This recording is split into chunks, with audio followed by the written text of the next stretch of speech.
Creed en sus profetas. Miércoles 6 de noviembre 2024. Hechos 10. Visión de Cornelio en Cesarea. Había en Cesarea cierto hombre llamado Cornelio, que era centurión de la compañía llamada La Italiana. Era piadoso y temeroso de Dios, junto con toda su casa. Hacía muchas obras de misericordia para el pueblo y oraba a Dios constantemente. Como a las 3 de la tarde, él vio claramente en visión a un ángel de Dios que entró hacia él y le dijo: Cornelio. Con los ojos puestos en el ángel y espantado, él dijo: ¿Qué hay, Señor? Y le dijo: Tus oraciones y tus obras de misericordia han subido como recordatorio ante la presencia de Dios. Ahora pues, envía hombres a Jope y haz venir a cierto Simón, que tiene por sobrenombre Pedro. Este se hospeda con un tal Simón, curtidor, quien tiene su casa junto al mar. En cuanto se fue el ángel que hablaba con él, Cornelio llamó a 2 de sus criados y a un soldado piadoso de entre sus asistentes, y después de haberles contado todo esto, los envió a Jope. La visión de Pedro en Jope. Al día siguiente, mientras ellos iban viajando por el camino y llegaban cerca de la ciudad, Pedro subió a la azotea para orar como al mediodía. Sintió mucha hambre y deseaba comer, pero mientras preparaban la comida, le sobrevino un éxtasis. Vio el cielo abierto y un objeto que descendía como un gran lienzo, bajado por sus 4 extremos a la tierra. En el lienzo había toda clase de cuadrúpedos y reptiles de la tierra y aves del cielo. Y le vino una voz: Levántate, Pedro, mata y come. Entonces Pedro dijo: De ninguna manera, Señor, porque ninguna cosa común o inmunda he comido jamás. La voz volvió a él por segunda vez: Lo que Dios ha purificado, no lo tengas tú por común. Esto ocurrió 3 veces y de repente el objeto fue elevado al cielo. Pedro y los enviados de Cornelio. Mientras Pedro estaba perplejo dentro de sí acerca de lo que pudiera ser la visión que había visto, he aquí los hombres enviados por Cornelio, habiendo preguntado por la casa de Simón, llegaron a la puerta. Entonces llamaron y preguntaron si un Simón que tenía por sobrenombre Pedro se hospedaba allí. Como Pedro seguía meditando en la visión, el Espíritu le dijo: He aquí 3 hombres te buscan, levántate pues y baja, no dudes de ir con ellos, porque yo los he enviado. Entonces Pedro bajó para recibir a los hombres y dijo: Heme aquí, yo soy el que buscan. ¿Cuál es la causa por la que han venido? Ellos dijeron: Cornelio, un centurión, hombre justo y temeroso de Dios, como bien lo testifica toda la nación de los judíos, ha recibido instrucciones en una revelación por medio de un santo ángel, para hacerte venir a su casa y oír tus palabras. Entonces les hizo entrar y los alojó. Al día siguiente se levantó y fue con ellos. También le acompañaron algunos de los hermanos de Jope. Pedro predica en casa de Cornelio. Al día siguiente entraron en Cesarea. Cornelio los estaba esperando, habiendo invitado a sus parientes y a sus amigos más íntimos. Cuando Pedro iba a entrar, Cornelio salió para recibirle. Se postró a sus pies y le adoró. Pero Pedro le levantó diciendo: Levántate, yo mismo también soy hombre. Mientras hablaba con él, entró y halló que muchos se habían reunido, y les dijo: Ustedes saben cuán indebido le es a un hombre judío juntarse o acercarse a un extranjero. Pero Dios me ha mostrado que a ningún hombre llame común o inmundo. Por esto, al ser llamado, vine sin poner objeciones. Así que pregunto: ¿por qué razón mandaron por mí? Entonces dijo Cornelio: Hace 4 días como esta hora, como las 3 de la tarde, yo estaba orando en mi casa, y he aquí un hombre en vestiduras resplandecientes se puso de pie delante de mí, y dijo: Cornelio, tu oración ha sido atendida y tus obras de misericordia han sido recordadas ante la presencia de Dios. Envía por tanto a Jope y haz venir a Simón, que tiene por sobrenombre Pedro.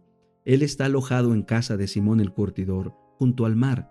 Así que inmediatamente envié a ti y tú has hecho bien en venir.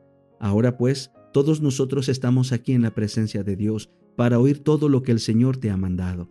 Entonces Pedro, abriendo su boca, dijo: De veras me doy cuenta de que Dios no hace distinción de personas, sino que en toda nación le es acepto el que le teme y obra justicia. Dios ha enviado un mensaje a los hijos de Israel, anunciando el evangelio de la paz por medio de Jesucristo.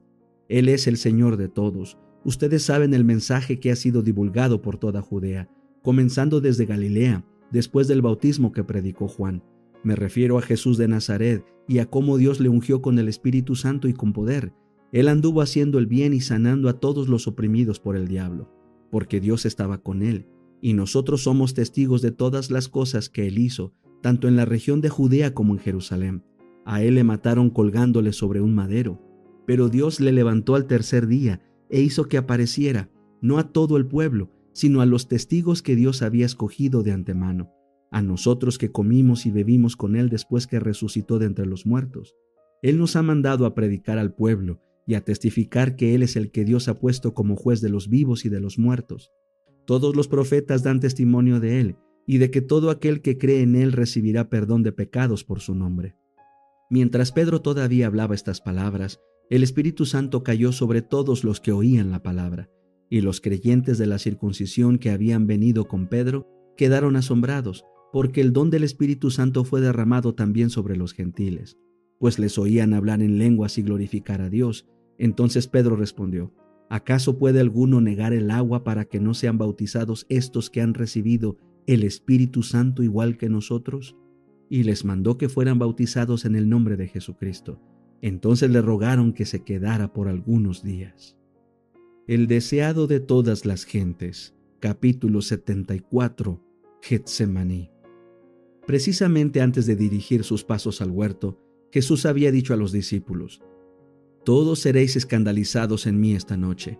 Ellos le habían asegurado enérgicamente que irían con él a la cárcel y a la muerte, y el pobre Pedro, en su suficiencia propia, había añadido: «Aunque todos sean escandalizados, mas no yo». Pero los discípulos confiaban en sí mismos, no miraron al poderoso auxiliador como Cristo les había aconsejado que lo hiciesen. Así que cuando más necesitaba el Salvador su simpatía y oraciones, los halló dormidos.